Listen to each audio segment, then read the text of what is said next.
राधे राधे दोस्तों। आज हम आपको सुनाएंगे एक औरत की कहानी। अगर आप हमारे चैनल पर नए हैं तो प्लीज़ हमारे चैनल को सब्सक्राइब करें, वीडियो को लाइक करें और शेयर करें। राजस्थान के एक छोटे से गांव में कांति का जन्म हुआ था। घर में माता पिता, अंधी दादी, एक बड़ा भाई और एक छोटा भाई था। साथ में एक छोटी बहन भी थी। स्कूल के नाम पर गांव में एक छोटा सा सरकारी विद्यालय था। उसी में कांति ने अपनी 8वीं तक की शिक्षा पूर्ण की थी। उस समय की बात है जब गांव में बाल विवाह होना आम बात थी। जब सभी समान उम्र वाली लड़कियों के विवाह की बात चलने लगती तो कांति के माता पिता को भी कांति की शादी का विचार आया। कांति लगभग 14 बरस की हो चुकी थी। कुछ ही समय में बात रिश्तेदारों तक पहुंच गई और 6 महीने के अंदर ही एक संपन्न घर के लड़के से बातचीत भी हो गई। दोनों परिवार कुंडली मिलान को महत्व देते थे क्योंकि कांति मांगलिक थी और लड़का भी मांगलिक था। दोनों की कुंडली मिलान हो गई। विवाह कुछ ही दूरी पर नामी घर में कांति का तय हो गया। लड़का 18 के आसपास होगा और तब लड़के लड़कियां एक दूसरे से मिले बिना देखे बिना ही शादी कर लेते थे। केवल घर वाले ही लड़के लड़की देखने जाते थे। कांति को लड़के के जो परिवार वालों ने ही देखा था। कांति को लड़के के चाचा ने देखा था और जो लड़का था उसका नाम शंकर था। उसको लड़की के माता पिता, छोटे भाई ने देखा था। तो कांति के पिता और परिवार वालों ने लड़का को देख लिया और पसंद कर लिया। शंकर भी जो अपनी भावी पत्नी को देखने के लिए व्याकुल था, पर अधिक कुछ वह बोल नहीं पाया था। केवल अपने छोटे भाई से ही अपनी पत्नी के बारे में जानने की कोशिश करता था, क्योंकि चाचा के साथ उसका छोटा भाई कांति को देखने आया था। वह अपने भाई से पूछता कि कांति देखने में कैसी लगती है। इधर मन ही मन जो शंकर ने अपनी भावी पत्नी की तस्वीर अपने मन में बना ली थी। कांति तो सीधी सादी भोली भाली लड़की थी, जिसने कभी बाहर की दुनिया देखी ही नहीं थी। उसकी दुनिया तो अपनी अंधी दादी की सेवा, माता पिता के काम में उनकी मदद करने तक सीमित थी। फिर वह दिन आया जब दोनों परिवार के बड़ों ने मिलकर शंकर और कांति की सगाई कर दी। दोनों परिवार इज्जतदार और भले लोग थे। दोनों की अपने अपने गांव में अच्छी प्रतिष्ठा थी। लगभग 8 महीने की सगाई के बाद शादी का मुहूर्त निकला। दोनों परिवार शादी की तैयारियों में जुट गए। इधर शंकर के परिवार में शंकर अपने माता पिता का सबसे बड़ा बेटा था। उसकी 2 बड़ी बहनों की शादी हो चुकी थी और 3 छोटे भाई और एक बहन और भी थे। परिवार में सबसे बड़े होने के कारण सभी को शंकर की शादी का बड़ा चाव था। शंकर के छोटे भाई बहन अपनी भाभी के आने का इंतजार कर रहे थे। आखिर शादी के दिन नजदीक आने लगे। दोनों परिवार शादी की पूरी तैयारियों में लग चुके थे। शंकर के परिवार से बड़े बेटे की शादी होने के कारण बारातियों की संख्या बहुत ज्यादा थी। उधर कांति के घर वालों ने भी अपनी हैसियत के हिसाब से गांव में बारातियों के रहने और खाने पीने की व्यवस्था की। बारातियों के रहने के लिए गांव के स्कूल में व्यवस्था की गई थी। उस समय यातायात के अधिक साधन नहीं हुआ करते थे, इसलिए शंकर की बारात बैलगाड़ियों में आई। बैलगाड़ियों में बारात जगह जगह पर रुकते हुए आई थी। सभी बारातियों का कांति के गांव में 4 दिन तक भरपूर स्वागत हुआ और शंकर और कांति का विवाह धूमधाम से संपन्न हुआ। 4 दिन बाद शंकर के घर वाले अपने बेटे और बहू को लेकर अपने गांव की ओर प्रस्थान किए। इधर कांति के घर वाले भरे हुए मन से अपनी बेटी को विदा कर रहे थे और दूसरी ओर शंकर के घर वाले अपनी बहू के आने से बहुत खुश थे। बारात हंसी खुशी अपने घर पहुंची। 2-4 दिन घर में मेहमानों का मेला रहा। फिर धीरे धीरे सब अपने अपने घर को चल दिए। शंकर और कांति अपनी जिंदगी के नए पड़ाव पर आ गए। इधर शंकर अपनी पत्नी कांति के रूप रंग पर मोहित था। दोनों अपनी गृहस्थी में खुश थे, क्योंकि शंकर घर का सबसे बड़ा बेटा था। इसलिए उसने अपनी पढ़ाई कॉलेज के पहले वर्ष में ही छोड़ दी थी और अपने पिता के व्यवसाय में मदद करने लगा था। कांति अपनी सास के साथ घर के काम सीखने लगी। और अपनी ससुराल के तौर तरीके सीखने लगी, क्योंकि घर में 3 छोटे देवर और ननंद, सास ससुर, पति और पति के अंधे दादाजी थे। इसलिए कांति धीरे धीरे घर के कामों में इतना व्यस्त रहने लगी थी कि उसे पता ही नहीं चलता कब सुबह हुई और कब रात। वह अपनी सास के तौर तरीके बखूबी समझ रही थी। धीरे धीरे उसने अपनी सास की तरह स्वादिष्ट भोजन बनाना सीख लिया और घर को संभालने में सास की पूर्ण मदद करने लगी। वह अपने देवर और ननंद को अपने भाई बहन की तरह मानती थी। देवर और ननंद भी अपनी भाभी को माँ की तरह ही मानते थे। इधर शादी के एक ही साल में कांति गर्भवती हो गई। घर में सभी यह खुशखबरी सुनकर बहुत खुश थे और नन्हे मेहमान का इंतजार कर रहे थे। सभी कांति का बहुत ध्यान रखते थे। कांति की सास बहुत ही अनुभवी महिला थी, इसलिए वह कांति का प्रसव अपने ही घर करवाना चाहती थी, क्योंकि कांति के मायके में छोटा गांव होने के कारण अस्पताल की व्यवस्था नहीं थी। समय निकलता गया और आखिर वह दिन भी आ गया जिसका सबको इंतजार था। उस समय अस्पताल में प्रसव बहुत कम होते थे, इसलिए कांति का प्रसव घर पर ही करवाया गया। एक नर्स और दाई माँ ने मिलकर घर पर ही प्रसव करवाया। कांति ने एक सुंदर से बेटे को जन्म दिया। जन्म के बाद बच्चे ने कोई प्रतिक्रिया नहीं दी, ना तो वो रोया और ना ही हिला डुला। दाई माँ को जिस बात का डर था वही हुआ।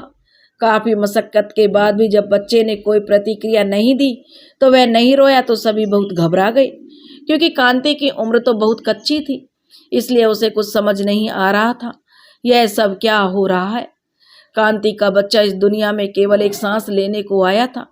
घर में इस बात से सभी बहुत दुखी थे। शंकर ने तो अपने बच्चे को देखा भी नहीं था। सभी ने दुखी मन से बच्चे को अलविदा कहा। कांति की सास कांति को भगवान पर विश्वास रखने के लिए कहने लगी। कांति भी ईश्वर की भक्त थी और समय के साथ साथ ईश्वर पर विश्वास रखते हुए वह अपने दुख से उबर रही थी। साथ ही अपने सभी रिश्ते एक अच्छी बहू की तरह, एक अच्छी भाभी और अच्छी पत्नी होने के सभी कर्तव्य कांति निभाते हुए आगे बढ़ रही थी। कुछ समय में पता चला कि कांति फिर से गर्भवती है। सभी इस खुशखबरी से बहुत खुश थे, पर सभी के मन में डर था। सभी कांति की पिछली बार से अधिक ज्यादा उसका ध्यान रखने लगे। उसकी सास और ननंद, साथ ही देवर और ससुर उसके खाने पीने का और उसके आराम का बहुत ध्यान रखते थे। उसे कोई वजन भी नहीं उठाने देते थे। दूसरी तरफ शंकर का व्यवसाय का कार्य बोझ दिन प्रतिदिन बढ़ता जा रहा था। वह अपने पिता को कार्य से जो वृत्त करना चाहता था, इसलिए परिवार की जिम्मेदारी अपने कंधे पर उठाना चाह रहा था। वह एक अच्छा बेटा, एक अच्छा भाई होने के सभी कर्तव्य बखूबी निभा रहा था। समय तेजी से भाग रहा था। कांति का 9वां महीना चल रहा था। सभी इस बार एक स्वस्थ बच्चे की कामना के साथ बच्चे के आने का इंतजार कर रहे थे।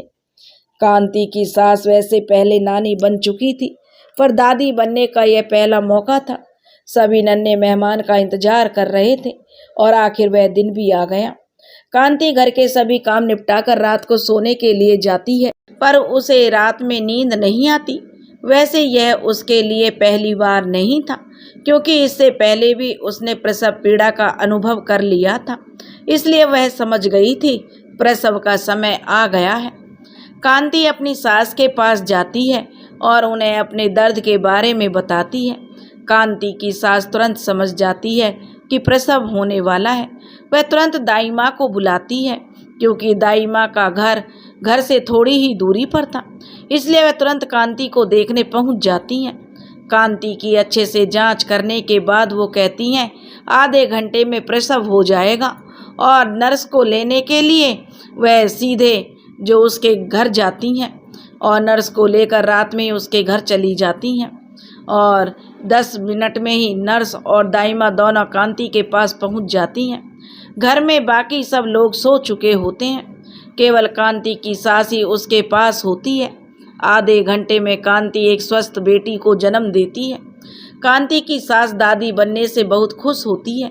वह कहती है लड़का हो या लड़की स्वस्थ होना चाहिए, और वह जाकर सभी को यह खुशखबरी सुनाती है।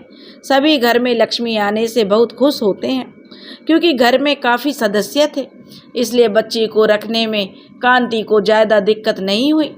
बच्ची को कभी दादी तो कभी काका तो कभी बुआ सभी बच्चे के कामों में मदद करते थे। दादी बच्चे को खाना खिलाती थी तो काका और बुआ उसे खिलाने में मदद कर दिया करते थे और दादा बच्ची को अपने कंधे पर बिठाकर बाहर घुमाने ले जाते थे। बच्ची धीरे धीरे बड़ी होने लगी। कांति भी एक अच्छी माँ होने के सभी कर्तव्य निभा रही थी। जिम्मेदारियों के साथ और अधिक गंभीर और समझदार कांति बनती जा रही थी। उसका पूरा समय अपने पत्नी, बच्ची और ससुराल वालों का ध्यान रखने में चला जाता था। क्योंकि कांति एक हंसमुख और मिलनसार महिला थी, इसलिए वह अपने संयुक्त परिवार में खुश थी।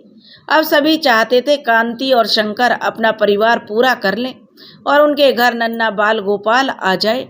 क्योंकि कांति के परिवार वाले और पति बेटे की कामना रखते थे, तो सभी की खुशी में अपनी खुशी मानते हुए कांति इस बात से सहमत हो गई। अब उसकी बेटी 2 साल की हो गई थी। उसका ध्यान रखने के लिए घर में सभी लोग थे। बेटे की कामना में वह फिर से गर्भवती हो गई। समय निकलता गया और कांति के ससुर की तबीयत थोड़ी खराब रहने लगी। सास भी घुटनों के दर्द के कारण खड़े रहकर अधिक काम नहीं कर पाती थी। कांति के देवर भी पढ़ने के लिए बाहर चले गए। कांति और शंकर अपने परिवार को संभालने की पूरी कोशिश कर रहे थे। समय धीरे धीरे बीत गया और आखिर वह दिन भी आ गया जिसका सबको इंतजार था। कांति ने एक बार फिर दूसरी बेटी को जन्म दिया। सभी खुश थे, पर बाल गोपाल की कामना पूरी नहीं होने से मन थोड़ा भारी भी था और शंकर थोड़ा नाराज भी था। कांति ने सोच लिया था कि हम दो हमारे दो, यही सिद्धांत अपनाना है और वह अपने पति से अपना परिवार पूर्ण होने पर नसबंदी करवाने के लिए कहने लगी। कांति की सास ने कहा, अभी बच्ची छोटी है, इतनी जल्दी मत करो, और पति ने भी मना कर दिया। इस बार भी कांति ने परिवार के प्रति त्याग दिखाकर अपनी सास और पति की बात मानी। कांति ने सब कुछ ईश्वर के ऊपर छोड़ दिया और अपने बच्चों की परवरिश में ध्यान देने लगी। कांति की बड़ी बेटी अब 5 साल की और छोटी बेटी 3 साल की हो गई। दोनों बेटियां अपनी माँ के ऊपर गई थीं। बचपन से ही बहुत समझदार और सुशील बच्चियां और सुंदरता में भी अपनी माँ पर ही गई थीं। कांति अपनी गृहस्थी में बहुत खुश थी। कांति को कभी भी बेटे की कमी महसूस नहीं होती थी, पर उसका पति बेटे की ख्वाहिश रखता था। कांति घर में झगड़ा नहीं चाहती थी और सभी की खुशी के लिए वह पति की बात से सहमत हो गई। वह फिर से माँ बनने जा रही थी। अब कांति का 7वां महीना चल रहा था। उसके ससुर की तबीयत अधिक खराब हो गई और उन्हें दिल की बीमारी लग गई। कांति उनका पहले से भी अधिक ध्यान रखने लगी। एक दिन कांति जल्दी उठकर अपने घर में जो काम करने लगी थी, तभी उसके ससुर के कमरे में से उसे कुछ आवाज़ आई। उसे कुछ अनहोनी का एहसास हुआ तो वह ससुर को देखने उनके कमरे में पहुंच गई। वहां देखा तो देखकर वह घबरा गई। उसके ससुर पलंग पर उल्टे लेटे हुए थे और उनके गले से कुछ अजीब सी आवाज़ें आ रही थी। क्योंकि कांति की सास उस समय शहर में अपने दूसरे बेटे के घर गई हुई थी, क्योंकि देवर की नई नई शादी हुई थी और देवरानी जी की तबीयत ठीक नहीं थी, इसलिए सास उसका ध्यान रखने शहर चली गई। कांति घबराते हुए अपने पति शंकर के पास गई। उसका पति सोया हुआ था। उसने बोला, जल्दी चलो, देखिए जी पिताजी की तबीयत ठीक नहीं है। सुनते ही शंकर अपने पिता के रूम की ओर भागा। पिताजी चुपचाप अपने पलंग पर उल्टे सोए हुए थे। शंकर ने आवाज़ दी, पर पिताजी की तरफ से कोई प्रतिक्रिया नहीं आई। शंकर घबराया हुआ पड़ोस से ही डॉक्टर को बुला लाया। अस्पताल घर से जो क्योंकि लगा हुआ था, इसलिए डॉक्टर भी तुरंत आ गए। डॉक्टर ने आकर पिताजी की नब्ज़ देखी तो उन्होंने कहा, मुझे क्षमा कर दीजिए, मैं आपकी कोई मदद नहीं कर सकता। यह अब इस दुनिया में नहीं रहे। घर के बाकी सदस्य भी तब तक उठ गए थे और सभी आश्चर्यचकित होकर रो रहे थे। गांव में पिताजी का बड़ा सम्मान था। जैसे जैसे गांव के लोगों को पता चलना शुरू हुआ, लोगों के घर के बाहर आना शुरू हो गया और एक बहुत ज़्यादा भीड़ इकट्ठा हो गई। शंकर के पिताजी एक बहुत ही प्रतिष्ठित और इज्जतदार इंसान थे, जो गरीबों की मदद करते थे। पूरा गांव उनकी तारीफ करते नहीं थक रहा था। शंकर की माँ गांव से बहुत दूर अपने दूसरे बेटे के पास में गई हुई थी। शंकर ने यह खबर शहर में रह रहे अपने दोनों भाइयों और बाकी के रिश्तेदारों तक पहुंचाई। सुनते ही सब दौड़े चले आए। घर के हालात एकदम बदल चुके थे। अंतिम क्रिया की विधि पूर्ण होने के बाद कांति और शंकर पर अधिक घर की जिम्मेदारियां आ गईं। शंकर के 2 छोटे भाई और एक छोटी बहन जिनकी शादी होना बाकी थी, उनकी जिम्मेदारी भी शंकर और कांति पर आ गई। थोड़े समय में कांति अपने तीसरे बच्चे को दुनिया में लाने वाली थी।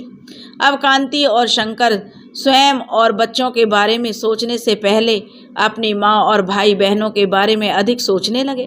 कुछ समय बीता और कांति के प्रसव का समय नज़दीक आ गया। कांति की सास भी अपने पति को खोने के दुख से निकलने का प्रयास करने लगी और अपनी बहू कांति पर ध्यान देना उसने शुरू कर दिया। सभी परिवार के सदस्य भगवान से प्रार्थना कर रहे थे, हे प्रभु, इस बार कांति की गोद में एक नन्हा बाल गोपाल आ जाए। पर ईश्वर को तो जैसे कुछ और ही मंजूर था। कांति ने फिर से एक बेटी को जन्म दिया। कांति की सास इसे ईश्वर की मर्जी मानकर स्वीकार कर लेती है और अपनी तीनों पोतियों के पालने में अपना समय व्यतीत करने लगती है, क्योंकि कांति की सास को बेटियों से कुछ अधिक ही लगाव था और तीनों बेटियां भी अपनी दादी को बहुत प्यार करती थी और हर समय अपनी दादी के आगे पीछे घूमती रहती थी। दादी के साथ मंदिर जाती, भजन कीर्तन में जाती। दादी भी अपनी पोतियों के अधिकतर काम स्वयं ही करती। उन्हें बेसन से और मक्का के आटे से, मलाई से नहलाती। इसलिए कांति को कभी अपनी बच्चियों की चिंता नहीं रहती थी। जब वह अपने मायके जाती तो भी बच्चे अपनी दादी के पास ही रहती थी। शंकर अपने कामों में और अधिक व्यस्त रहने लगा था और अपने दोनों छोटे भाई और बहन की शिक्षा और उनकी शादी, जो उसके लिए एक सबसे पहला प्राथमिकता बन गई थी। उसे अपने छोटे भाई बहनों का और माँ का ध्यान रखना था। कांति और शंकर की जिंदगी मशीन की तरह चल रही थी। वह दोनों स्वयं ही बन गए थे, अपना ध्यान नहीं रख पाते थे। पर अभी भी शंकर के मन में अपने वंश को बढ़ाने और बेटे की कामना थी। जिम्मेदारियों के बोझ तले दबे होने से शंकर कांति की ओर जरा भी ध्यान नहीं देता था। बच्चों को तो दादी संभाल लेती थी और घर परिवार को कांति। शंकर काम में इतना व्यस्त रहने लगा कि बच्चों के उठने से पहले वह काम के लिए घर से निकल जाता और बच्चों के सोने के बाद घर पर आता था। बच्चों को अपने पिता को देखे हुए कई दिन निकल जाते थे। शंकर की बेटे की चाह के कारण कांति को ना चाहते हुए भी बेटे के लिए चौथी बार गर्भवती होना पड़ा। इस बार सबको पूर्ण विश्वास था कि घर में बेटा ही होगा। सभी परिवार वालों ने बेटा होने के लिए कांति को कई प्रकार की दवाइयाँ खिलाई, कई जतन उपाय किए, पर ईश्वर की मर्जी तो कुछ और ही थी। समय निकलता गया, बच्चे के जन्म का समय नज़दीक आ गया। सभी बेसब्री से बेटे का इंतजार कर रहे थे। आधी रात का समय था। कांति ने एक बार फिर से प्यारी सी बेटी को जन्म दिया। इधर कांति अपनी बेटियों के भविष्य को लेकर चिंतित थी, उधर शंकर बेटा ना होने से नाराज। ऐसा नहीं था कि शंकर अपनी बेटियों से प्यार नहीं करता था, पर उसे लगता था बेटियां तो एक दिन अपने ससुराल चली जाएंगी, हमारे पास तो बेटा ही रहेगा। इसलिए एक बेटा होना जरूरी है, जो माता पिता के ना रहने पर अपनी बहनों के लिए मायके का दरवाज़ा खुला रखे। समय के साथ शंकर की बेटे की चाह बढ़ती गई। अब शंकर के सभी भाई बहन शादी करके अपनी अपनी ज़िंदगी में व्यस्त हो गए और शंकर की माँ उम्र बढ़ने के साथ साथ थकने लगी। शंकर की बेटियां अपनी माँ और दादी के साथ पलने बढ़ने लगी। सभी बेटियां बहुत ही सुशील, सुंदर और समझदार थीं। वह बचपन से ही अपनी माँ और दादी के घर के कामों में और बाजार के कामों में मदद करती थीं। घर में मेहमानों के आने पर उनकी बहुत अच्छे से आबोभगत करती थीं। सभी रिश्तेदार और गांव वाले शंकर की बेटियों की प्रशंसा करते नहीं थकते थे। कांति और शंकर की बेटियां पढ़ाई पर अधिक ध्यान नहीं दे पाती थीं, फिर भी सभी बेटियां जो पढ़ने में अव्वल थीं। कहने को तो बेटियां होती हैं, मगर बेटों से कम नहीं होती बेटियां। वो बेटियां और बेटों दोनों ही का फर्ज निभाती हैं। दादी भी अपनी पोतियों के साथ बहुत खुश रहती थी। पोतियों और दादी का अधिकांश समय साथ में गुजरता था। दादी बच्चों के साथ बैठकर खेलती और बच्चियां भी रात को दादी के पास ही सोती। दादी रोज उन्हें भगवान के भजन सुनाती और उनकी मीठी मीठी आवाज़ में उनकी बातें सुनती। यह उनका नित्य कर्म था। सभी पोतियां दादी के पास सोने के लिए झगड़ा करती कि आज मैं सोऊंगी दादी के पास, अगर नहीं आज मैं सोऊंगी। बच्चे अपनी दादी और माँ के साथ अच्छे संस्कारों के साथ बड़े हो रहे थे। शंकर को भी अपनी होनहार बेटियों पर बहुत गर्व था। गांव वाले उसे कहते थे, शंकर तेरी 4 बेटियां हैं, तुझे लोगों के सामने बहुत मिन्नतें करनी पड़ेगी। पर शंकर गर्व से कहता, मेरी बेटियों के लिए तो रिश्ता घर चलकर आएगा। शंकर के पुत्र मोह के कारण घर में फिर से एक बार और नया मेहमान आने वाला था। समय बीतता गया और नवजात के घर आने का समय नज़दीक आ गया। इस बार भगवान ने शंकर के मन की इच्छा पूरी कर दी और घर में बेटे के आने से जो खुशी का उत्सव जैसा माहौल था। बड़ी धूमधाम से घर में नन्हे मेहमान का स्वागत किया गया। सभी बहुत खुश थे। शंकर अपनी मन की इच्छा पूरी होने से और बहनें अपने भाई को मिलने से बड़े मन से खुशियां मना रही थीं। दिन महीने साल बीतते गए और सभी बच्चे बड़े होने लगे। सभी घर में बेटे को सर आँखों पर बिठाकर रखते थे और उनकी हर इच्छा पूरी करते थे। उसके कहने से पहले उसके सभी अरमान पूरे हो जाते थे। वह माता पिता का लाडला था। सभी बेटियां माता पिता के बिना कहे ही माता पिता की चिंता करती, उनकी हर कामों में मदद करती, इसलिए बेटे पर अधिक जिम्मेदारियां नहीं आईं। माता पिता अपनी बेटियों के राज में बहुत खुश थे। समय बीतता गया और शंकर ने बहुत बड़ा व्यवसाय शुरू किया। उसके पास अच्छी खासी जमीन जायदाद और खेती बाड़ी थी। उसने भी अपने व्यवसाय को बढ़ाया, जिससे गांव में उसकी अच्छी साख जम गई। शंकर अपने नाम के अनुसार दिमाग से भी तेज था, साथ ही मन से बड़ा भोला था। व्यवसाय लंबा चौड़ा होने से उसने साझेदारी में काम किया और अपनी साझेदारी पर उसे पूर्ण विश्वास था। इसी का फायदा उसके व्यवसाय के साझेदार ने उठाया। वह व्यवसाय में अंदर ही अंदर घोटाला करने लगा। शंकर को ऊपर से सब अच्छा अच्छा दिख रहा था और साझेदार पर अति विश्वास के कारण उसे जरा भी शक नहीं हुआ। साझेदार उसकी पीठ में खंजर भोंक रहा था। जब तक शंकर को पता चले तब तक बहुत देर हो चुकी थी। उसका व्यवसाय कर्ज में डूब चुका था। इस कर्ज को चुकाने में उसकी अधिकांश संपत्ति बिक गई थी। जब बुरा समय आता है तो चारों ओर से आता है। इधर उसकी आर्थिक स्थिति खराब होती जा रही थी और जिम्मेदारियां भी बढ़ती जा रही थीं। बच्चे बड़े हो रहे थे, उनकी शिक्षा और शादियों का खर्चा सामने आ रहा था। इधर कांति बुरे समय में एक अच्छी पत्नी और माँ के सभी फर्ज पूरी निष्ठा से निभा रही थी। उसने अपना जो भी स्त्री धन उसके पास था, जो उसे विवाह में प्राप्त हुआ था, वह पति की आर्थिक मदद में दे दिया। घर के हालात दिन प्रतिदिन बिगड़ते जा रहे थे। कांति कम खर्च में भी घर को अच्छे से चलाने की कोशिश कर रही थी। इधर शंकर जो भी काम चालू करता वह या तो चल नहीं पाता या उसके भोले स्वभाव के कारण उसे कहीं ना कहीं धोखा ही मिलता। वह समय और परिस्थितियों से थक गया था। इधर उसके लिए घर का खर्चा निकालना मुश्किल हो रहा था। धीरे धीरे उसकी बेटियों ने अपने माता पिता की मदद करने के लिए उनसे जो संभव हुआ करना चालू कर दिया। बड़ी बेटी ने मेहंदी और पेंटिंग की क्लासेस चलाई। वह बहुत ही होनहार थी।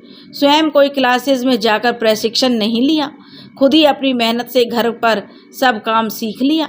ऐसे करते करते सभी बेटियां मेहंदी क्लास चलाने लगी और अपने स्वयं की शिक्षा और घर खर्च में माता पिता की मदद करने लगी। समय के साथ बेटियों ने अपनी शिक्षाएं पूरी की। धीरे धीरे शंकर अपना नया व्यवसाय चालू करता है और अपनी गृहस्थी को पटड़ी पर लाने की कोशिश करता है। शंकर के भाई अपने भाई की हर संभव मदद करते हैं और उसे सही राह दिखाते हैं। धीरे धीरे भाइयों का सहयोग मिलने से शंकर का व्यवसाय पटरी पर आना चालू होता है। अब उसकी सबसे बड़ी बेटी की शादी की बातें चलना शुरू हो जाती हैं। सबसे बड़ी बेटी होने के कारण सभी को उसकी शादी की जल्दी होती है। घर के कामों में माँ की मदद करने और छोटे भाई बहनों को संभालने के कारण उसकी शिक्षा भी अधूरी रह गई थी। इसलिए भी सभी उसकी शादी भी जल्दी करना चाहते थे।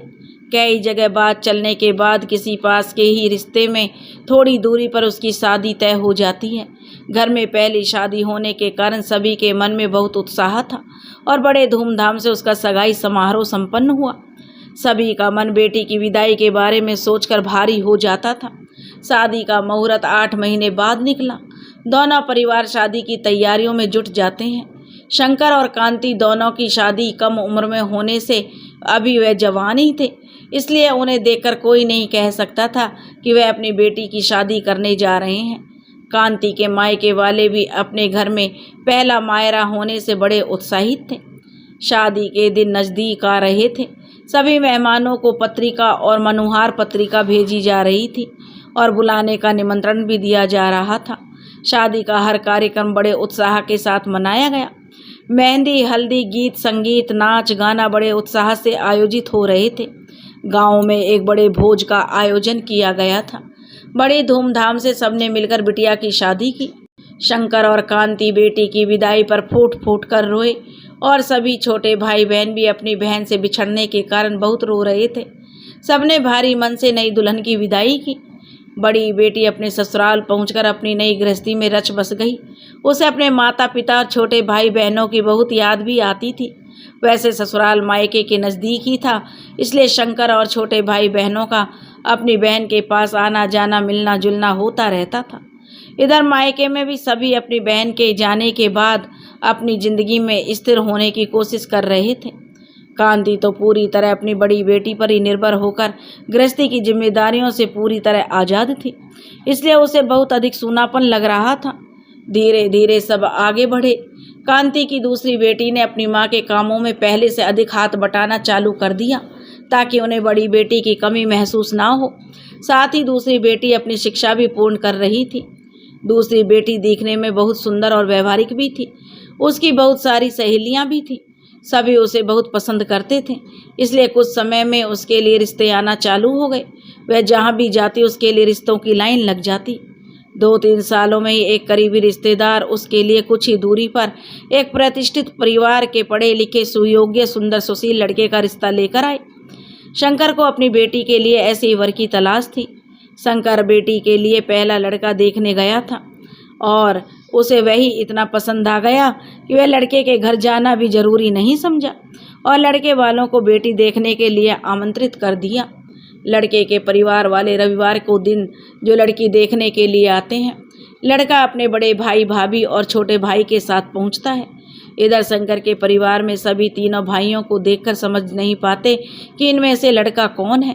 तीनों ही भाई समान उम्र के और बहुत ही सुंदर होते हैं। इधर दूसरी और तीसरी बेटी लगभग जो समान रूप की हों, उम्र में होने से लड़के वाले भी समझ नहीं पाते कि वो किस लड़की को देखने आए हैं। कुछ ही देर में दूसरी बेटी लड़के वालों के सामने आती है और शंकर सभी से उसका परिचय करवाते हैं। सभी को तब समझ में आता है कि इस लड़की को देखने आए हैं, पर लड़की अभी भी तीनों भाइयों में से कौन लड़का है इस बात से अनजान होती है और शर्म के मारे अधिक कुछ पूछ नहीं पाती। कुछ देर बाद दोनों लड़के और लड़की को अकेले में बात करने के लिए थोड़ी देर छोड़ देते हैं। तब जाकर लड़की को समझ में आता है कि लड़का यह है। दोनों एक दूसरे को पसंद करके अपने परिवार वालों को अपनी हाँ बता देते हैं। दोनों परिवार वालों ने तो पहले ही स्वीकृति दे दी थी। अगले रविवार को लड़के वालों ने अपने घर पर सगाई के लिए निमंत्रण दिया, क्योंकि लड़के के घर के बड़े सदस्यों ने लड़की को अभी तक देखा नहीं था, इसीलिए सभी चाहते थे कि सगाई उनके घर हो। अगले रविवार शंकर के परिवार के सभी सदस्य अपने करीबी रिश्तेदारों को साथ लेकर लड़के के घर पहुंच गए और अपने बच्चों की सगाई पक्की कर दी। सगाई के 2-4 महीने में ही विवाह का मुहूर्त निकल आया। सभी शादी की तैयारियां करने लगे।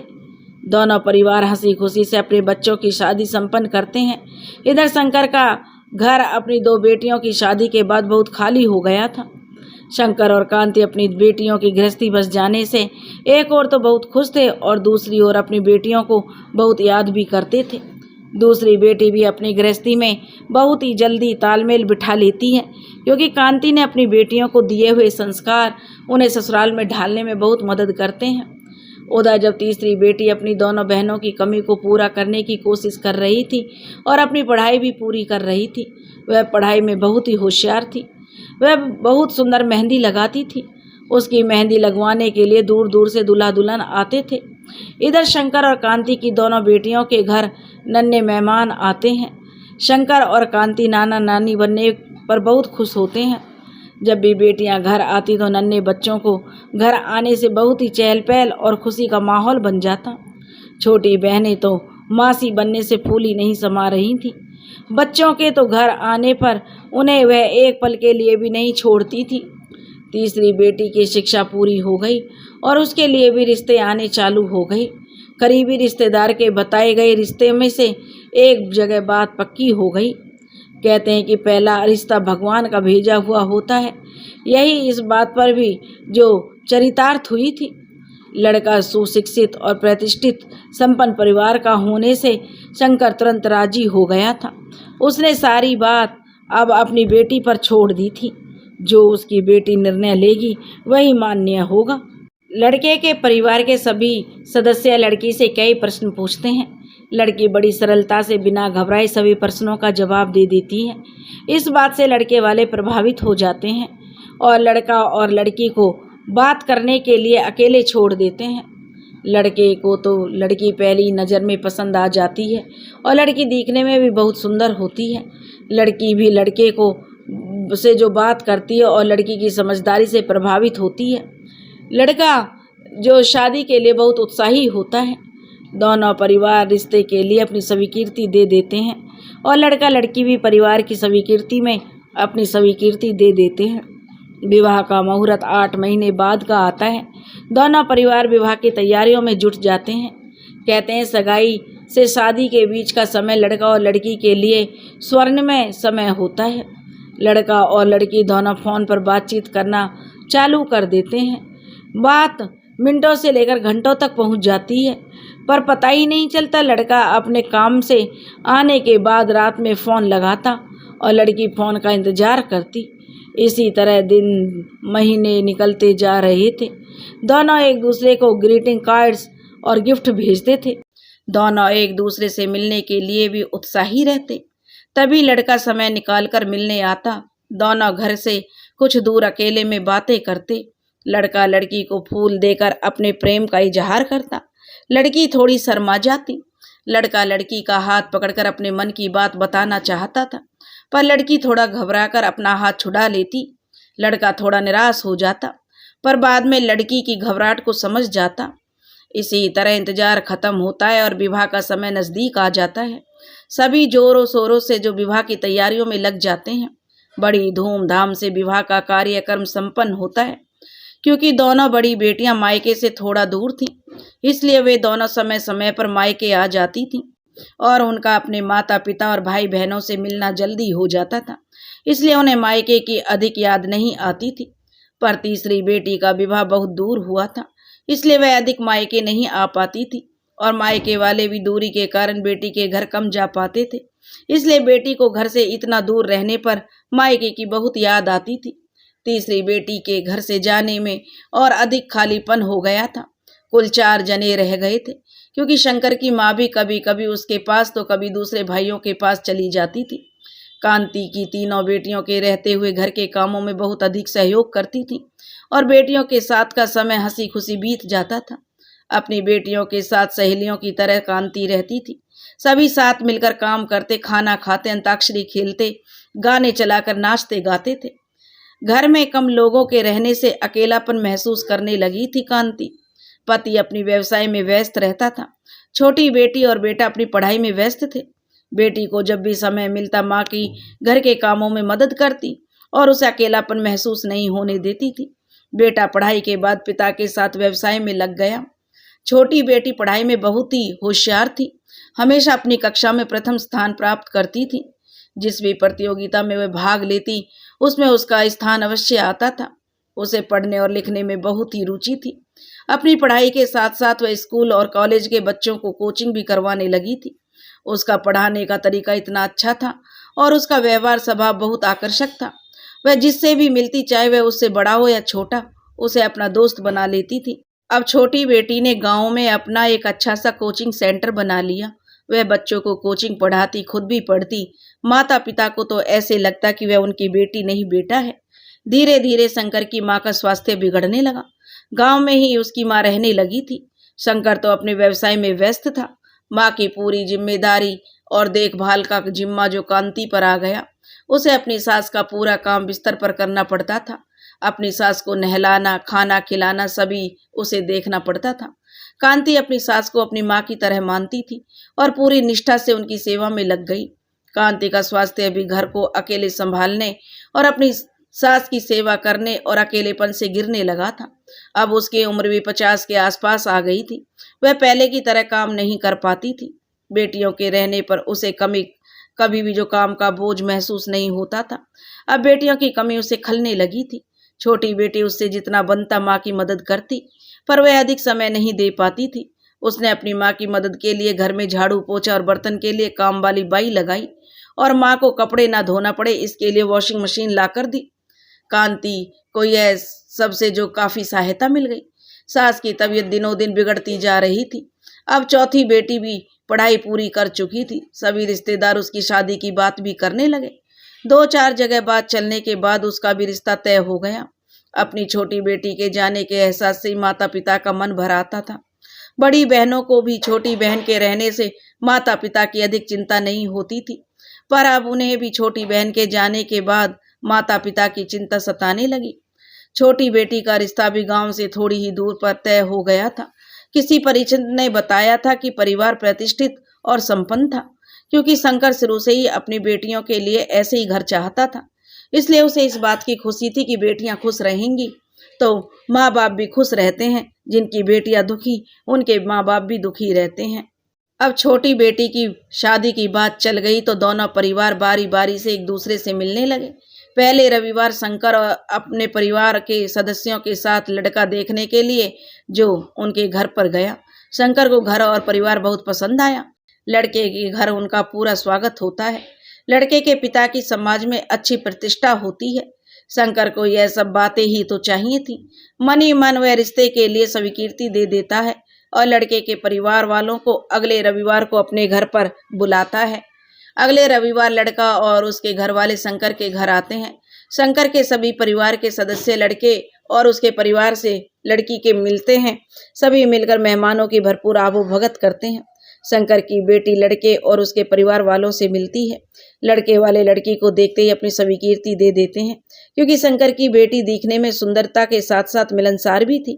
वह पहली बार किसी से मिलने पर ही उससे ऐसे मिलती थी जैसे वह उनकी पुरानी मित्र हो। उसका यही स्वभाव सभी को उसकी ओर आकर्षित करता था। शंकर की बेटी ने अपने पिता और परिवार वालों की स्वीकृति में अपनी स्वीकृति दे दी और शादी के लिए हामी भर दी। उनका सोचना ऐसा था कि घर के बड़े हमारे लिए जो करते हैं वह हमारे लिए सबसे अच्छा होता है। लड़की बहुत ही सुलझी हुई और सकारात्मक सोच रखने वाली थी, इसलिए उसने हाँ करने में अधिक समय नहीं लगाया। दोनों परिवारों की स्वीकृति के बाद शंकर ने लड़के के घर वालों को सगाई के लिए अपने घर पर निमंत्रण दिया, क्योंकि लड़के के घर सबसे पहली शादी होने के कारण सभी बहुत उत्साहित थे। इसलिए सगाई में परिवार के काफी सदस्य आए। शंकर का बेटा भी अब काफी बड़ा हो गया था, इसलिए सगाई की अधिकांश तैयारी उसने ही की और एक भव्य सगाई समारोह का आयोजन किया गया।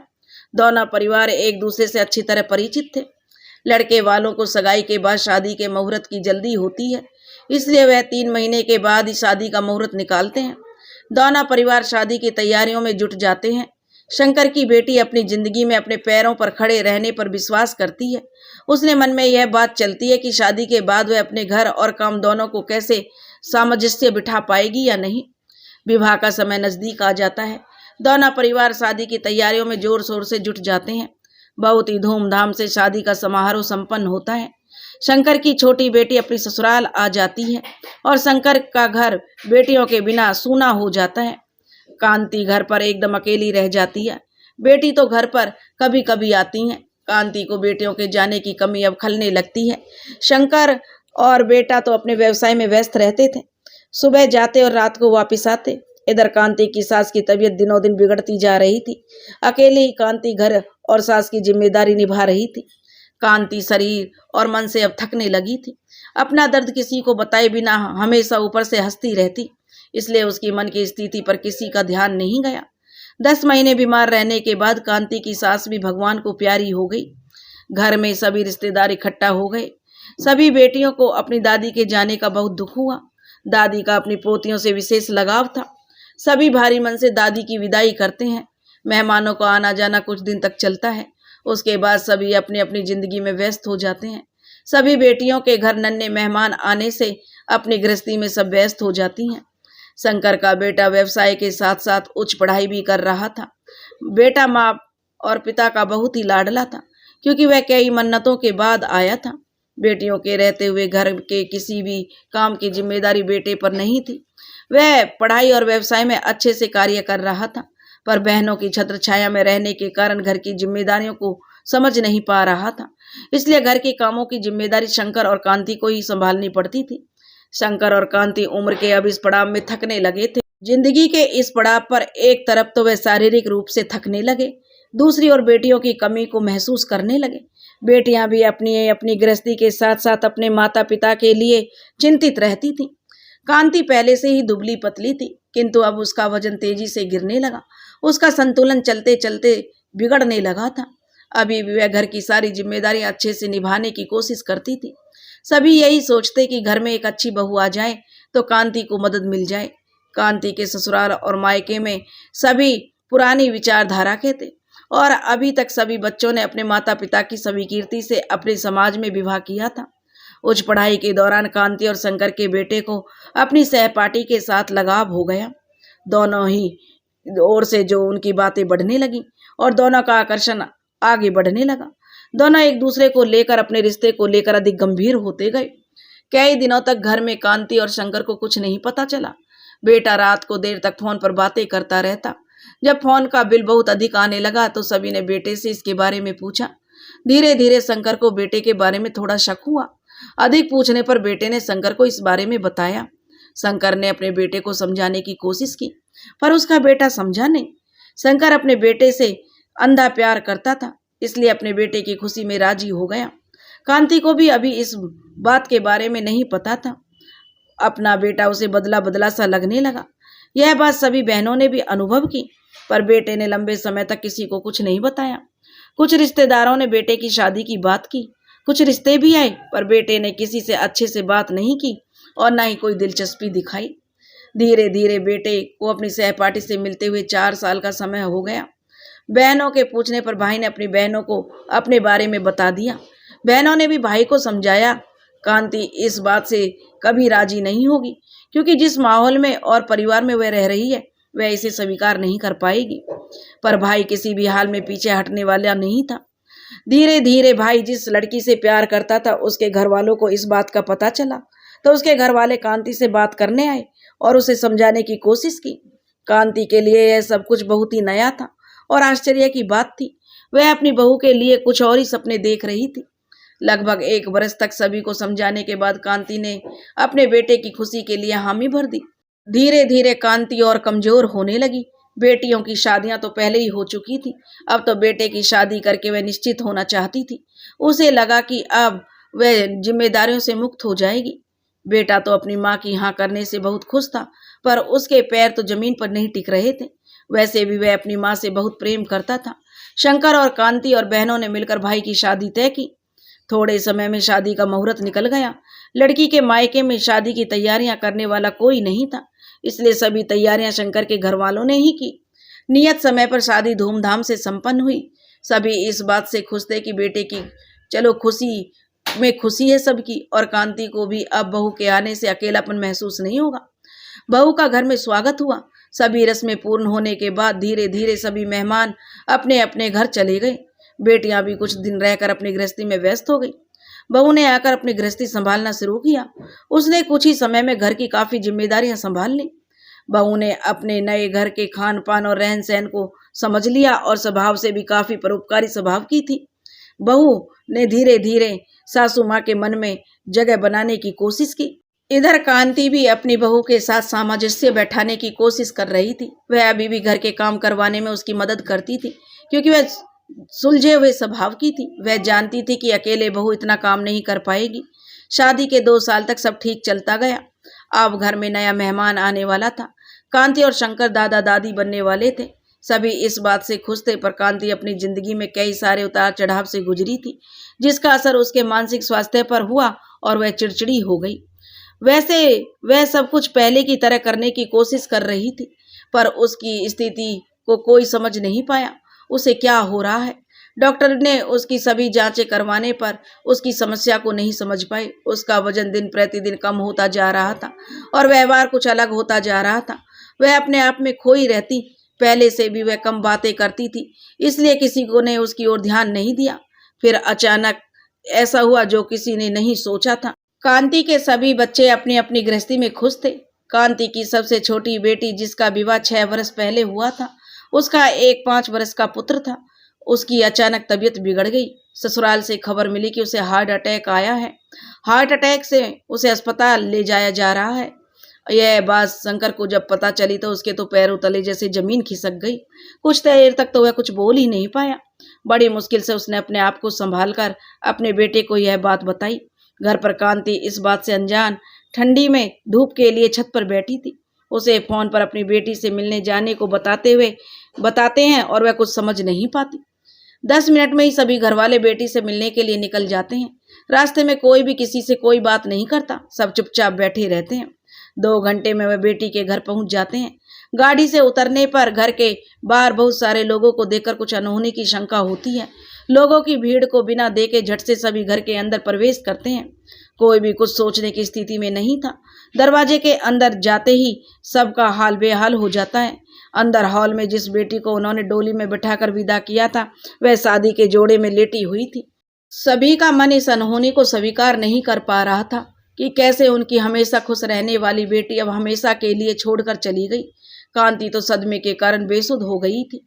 यह अचानक सभी को अंदर से घटना जो झकझोर कर रख देती है। घर के सभी की सदस्यों की आंखें रो रो कर सूख जाती हैं। कई दिनों तक वे बिना सोए रोते रहते हैं। छोटी बेटी की नन्हे बेटे का चेहरा सबकी आंखों के आगे घूमने लगता है। सभी बहनें अपनी प्यारी छोटी बहन की पुरानी यादें याद करती हैं। सबके लिए इस गम से निकलना बहुत मुश्किल होता है। जिंदगी का यह मोड़ सबकी जिंदगी को पूरी तरह बदल देता है। इस सदमे का कांति के स्वास्थ्य पर बहुत बुरा असर डालता है। वह जिस समस्या से जूझ रही थी, वह समस्या दूसरी स्टेज पर पहुंच जाती है। उसके अंदर कई शारीरिक और मानसिक परिवर्तन आ जाते हैं, जो आप सभी को, जो घर वालों को दिखाई देने लगते हैं।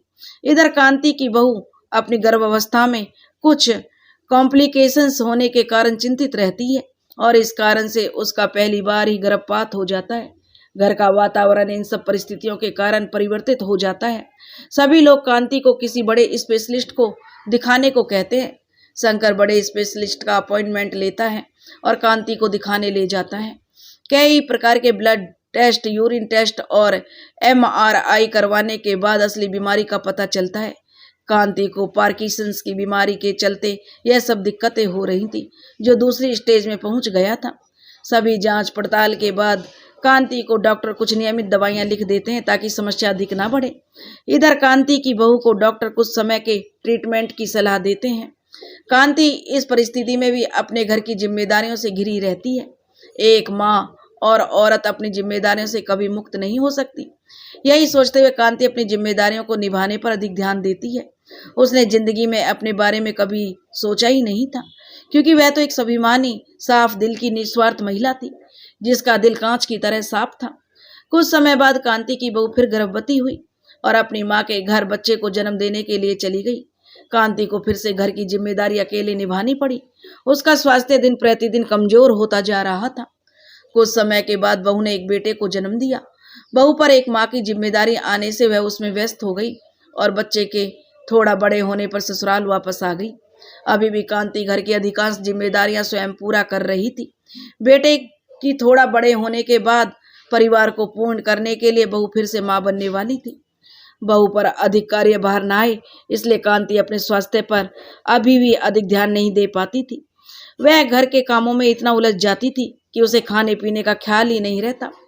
बहू कुछ समय बाद एक बेटी को जन्म देती है और आराम के लिए फिर अपनी माँ के घर चली जाती है। कांति की शारीरिक स्थिति अधिक कार्य करने की नहीं थी, क्योंकि उसके पास कोई सहयोग भी नहीं था। समय समय पर बेटियों से जो मदद होती वह अपनी माँ के आकर माता पिता के लिए मदद करती। सभी बेटियां अपनी गृहस्थी में व्यस्त होने के कारण चाहते हुए भी अधिक कुछ नहीं कर पाती थीं।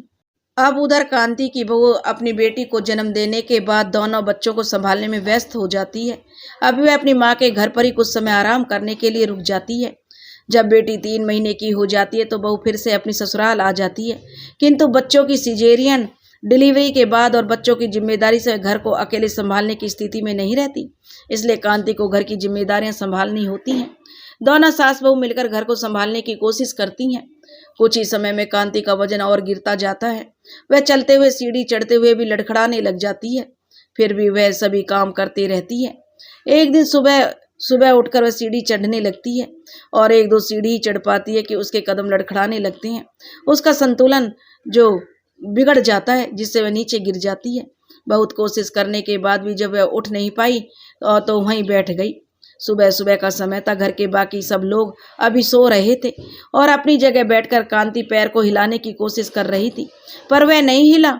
उसे कुछ समझ नहीं आ रहा था। घर के बाकी सदस्य सब सोकर उठे तो उन्होंने कांति को सीढ़ी के नीचे बैठे हुए देखा। सबने उनसे पूछा, यह क्यों बैठी हो माँ, क्या हो गया? वह केवल इतना बोल पाई कि पैर में सीढ़ी से गिरने के कारण दर्द हो रहा है। सब लोगों ने उसे उठाने की कोशिश की तो वह नहीं उठ पाई। उसका पैर नहीं हिल पा रहा था, जिसे देखकर सभी को कुछ शंका हुई। सब लोगों ने मिलकर उसे उठाया और चाय पानी पिलाकर हॉस्पिटल ले गए। डॉक्टर ने पैर को देखकर, पैर की सूजन को देखकर जांघ में फ्रैक्चर होने का अंदाजा लगाया और एक्सरे निकलवाया। एक्सरे में पता चला कि मेजर फ्रैक्चर है, ऑपरेशन करना पड़ेगा। यह बात जब कांति की बेटियों को पता चली तो वे तुरंत भागकर अपनी माँ को देखने चली आई। दिन में ऑपरेशन हुआ। 4 दिन अस्पताल में रहने के बाद कांति को छुट्टी दे दी गई। सबका काम करने वाली कांति सबके ऊपर निर्भर हो गई। एक भी पल न बैठने वाली कांति अपने नित्य कर्म के लिए भी पराधीन हो गई थी। लगभग 1-1.5 महीने तक सब कुछ काम उसके बिस्तर पर हुए। मन ही मन कांति और निराश हो गई और चुपचाप बैठी रहती। उसकी उम्र अब 64 के आसपास हो गई थी। पार्किंसंस 3rd स्टेज पर पहुंच गई थी। वैसे भी वह एक शांत स्वभाव की महिला थी, इसलिए किसी को परेशान नहीं करती थी। बहू के बच्चे छोटे होने के कारण उसके लिए एक नर्स को रखा गया। रात को नर्स और दिन में बेटियां ने माँ को संभाला। कुछ समय में कांति को डॉक्टर के चेकअप के लिए जाना था। डॉक्टर ने कहा, अभी इनकी हड्डी जुड़ चुकी है, अब यह धीरे धीरे चल सकती हैं। कांति की हिम्मत और घर वालों की कोशिश ने कांति को अपने कार्य स्वयं करने के लिए वो चलना शुरू किया। फिजियोथेरेपिस्ट ने चलाने में बहुत मेहनत करी। कांति फिर से खुद अपने काम स्वयं करने लगी। शुरू में वह वॉकर का सहारा लेकर चलती थी, बाद में दीवार पकड़कर चलने लगी। 6 महीने में वह फिर से घर के छोटे मोटे काम करने लगी। उसकी जिंदगी फिर पटड़ी पर आने लगी। 1 साल बाद सब कुछ सामान्य हो गया। अब कांति बिना किसी सहारे के चलने लगी, क्योंकि उसका संतुलन पार्किंसंस के कारण पहले ही बिगड़ता था और फ्रैक्चर के बाद कमजोरी बढ़ने से यह समस्या और बढ़ गई। सभी पहले फ्रैक्चर की बात भूल गए और एक दिन कांति सुबह सुबह बिस्तर से उठते समय उसके पैरों का बैलेंस नहीं बनने से पलंग से नीचे गिर गई। वह कुछ समझ नहीं पाई कि वह कैसे गिरी, पर उसका पैर हिल नहीं पा रहा था और वह नहीं उठ पाई। उसके पास ही सो रहे शंकर को उसने उठाया और बताया कि वो गिर गई है। शंकर भी बहुत अधिक घबरा गया। उसने अपने बेटे और बहू को बुलाया। सब समझ गए कि फिर से फ्रैक्चर हो गया है। सबने बड़ी मशक्कत से उसे उठाया और हॉस्पिटल लेकर गए, जहां सभी जांच और एक्सरे के बाद डॉक्टर ने बताया कि दूसरी जांघ में भी फ्रैक्चर हो गया है, ऑपरेशन करना पड़ेगा। कांति और सभी को पिछली बार का दर्द याद आ गया। सब सोचने लगे कि फिर से वही गिनती चालू हो गई। दिन के समय ऑपरेशन किया गया और कांति की बेटियां तो सुनते ही दौड़ी चली आई थी। उनसे अपनी माँ का दर्द देखा नहीं जा रहा था। वह सोच रही थी, हमारी माँ के भाग्य में इतना दर्द क्यों लिखा है? उन्होंने तो हमेशा अच्छा ही सोचा है और अच्छा ही किया है। फिर भगवान अच्छे लोगों की परीक्षा क्यों लेते हैं? 1.5 महीने तक बिस्तर में रहने के बाद कांति ने वॉकर से जो चलना शुरू किया। अब उसके मन में पहले से भी ज़्यादा डर हो गया था, इसलिए वह वॉकर के बिना चलने की सोचती भी नहीं थी। सभी की मेहनत और कांति की हिम्मत से कांति ने फिर से चलना शुरू किया। कांति अपने काम खुद करने लगी थी। अब घर वाले भी उसके साथ अधिक सावधानी बरतते थे। कांति का वजन केवल 35 किलो और उम्र 65 साल हो गई। शरीर में वह कमजोरी हो गई थी, पर वह इतना दर्द सहने के बाद भी खुश रहती। उसके चेहरे पर हमेशा मुस्कान रहती। उसकी हिम्मत देखकर सभी घर वाले आश्चर्यचकित रह गए। सभी तकलीफों के बावजूद भी उसने कभी अपने दर्द का बखान नहीं किया। फिर भी वह हमेशा अच्छी हूँ यही कहती रहती थी। कांति की बहू भी अकेले ही अपनी सास और बच्चों का और घर का देखभाल करना सीख गई। विपरीत परिस्थितियों से नहीं घबराती थी और सभी को कांति हिम्मत देती थी। सभी कांति और उसकी बहू को देखकर नारी शक्ति को मानने पर विवश हो जाते थे।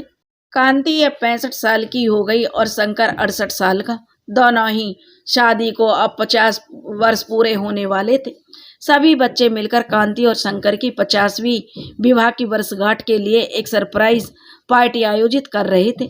शंकर और कांति इस बात से अनजान थे। तभी सभी बेटियां माता पिता के घर बिना बताए आ गईं। शंकर और कांति बेटियों के आने से बहुत खुश थे। सभी मिलकर अपने माता पिता की सालगिरह मनाने को उत्साहित थे। सभी बेटियां और उनके बच्चे भी अब बड़े हो गए थे। सब शादी के गाने लगाकर नाच गाना करने लगे। शंकर और कांति अपने बच्चों और बच्चों के बच्चों को देखकर खुश हो रहे थे। सभी मिलकर शंकर और कांति को दूल्हा दुल्हन की तरह सजाते हैं और बहुत ही सुंदर मालाएं उन्होंने मंगवाई थी। शंकर और कांति दोनों एक दूसरे को मालाएं पहनाकर नए दूल्हा दुल्हन की तरह शर्माते हैं। सभी बच्चे तालियां बजाते हैं।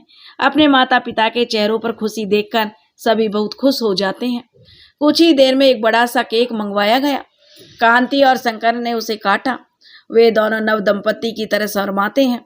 शंकर और कांति के कमरे में उनके सभी बच्चों के साथ की फोटो फ्रेम लगाई जाती है, जिसे देखकर हमेशा वो खुश रहते हैं, क्योंकि माता पिता की खुशी तो बच्चों की खुशी में होती है। आज कांति बहुत खुश थी, लेकिन रात को अचानक से कांति सोती हुई उठी ही नहीं। फोटो में और अपनी 50वीं सालगिरह मनाकर वह अपनी आखिरी निशानी फोटो में देकर गई थी। फोटो में बैठी हुए शंकर और अपने परिवार को देखकर मुस्कुरा रही थी, बड़ी खुश थी। सुबह जब सबने कांति को उठाया तो कांति नहीं उठी। परिवार के लोग दौड़कर डॉक्टर को बुला कर लाए, क्योंकि बेटियां भी अभी घर पर ही थीं, वो ससुराल के लिए विदा नहीं हुई थी। रात में तो शादी का जश्न मनाया गया था, शादी की 50वीं वर्षगांठ मनाई गई थी, लेकिन सुबह कांति इस दुनिया को अलविदा कह चुकी थी। डॉक्टर ने आकर बताया कि कांति अब इस दुनिया में नहीं है। कांति को दुल्हन की तरह सजाया गया और वह सदा सुहागन रही और अपने पति के कंधे से आज वह बड़े शान से इस दुनिया से विदा हो गई। दोस्तों, कांति की कहानी अगर आपको पसंद आई हो तो प्लीज़ हमारे चैनल को सब्सक्राइब करें, वीडियो को लाइक करें और शेयर करें। राधे राधे।